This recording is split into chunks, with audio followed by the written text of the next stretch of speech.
Bonjour et bienvenue dans cette nouvelle vidéo où nous allons nous attaquer à un gros morceau, la Déclaration des droits de l'homme et du citoyen de 1789. Alors, pourquoi?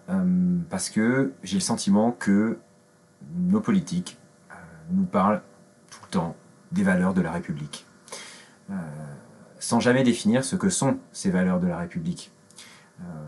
Pour moi, il était important de revenir à ce qui constitue le socle des valeurs de la République, à savoir cette Déclaration des droits de l'homme et du citoyen de 1789, dont on peut commander le poster sur le site de l'Assemblée nationale, qui se trouve sur le site de l'Élysée. Voilà, même si elle a été rédigée alors qu'il y avait toujours un roi à la tête de la France, je considère et je pense que l'on peut considérer que c'est un des textes majeurs, un des textes fondateurs de ces grandes valeurs de la République dont on se prévaut tout le temps mais qu'on ne définit jamais. Je pense qu'on connaît tous le titre de ce texte, mais c'est intéressant de regarder tous ces articles eu égard à ce qui est en train de se passer avec la crise sanitaire, la dérive, on va dire, sécuritaire en œuvre depuis quelques années déjà, autour notamment des problématiques liées au terrorisme et autres. Voilà, nous allons lire ce texte ensemble. On va le faire en plusieurs vidéos pour que ce ne soit pas trop long.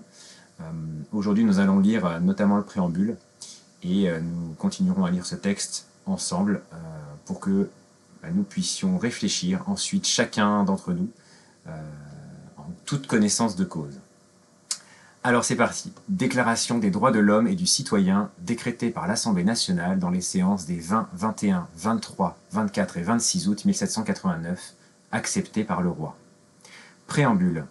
Les représentants du peuple français, constitués en Assemblée nationale, considérant que l'ignorance, l'oubli ou le mépris des droits de l'homme sont les seules causes des malheurs publics et de la corruption des gouvernements, ont résolu d'exposer dans une déclaration solennelle les droits naturels, inaliénables et sacrés de l'homme, afin que cette déclaration, constamment présente à tous les membres du corps social, leur rappelle sans cesse leurs droits et leurs devoirs, afin que les actes du pouvoir législatif et ceux du pouvoir exécutif, pouvant être à chaque instant comparés avec le but de toute institution politique, en soient plus respectés, afin que les réclamations des citoyens, fondées désormais sur des principes simples et incontestables, tournent toujours au maintien de la Constitution et du bonheur de tous.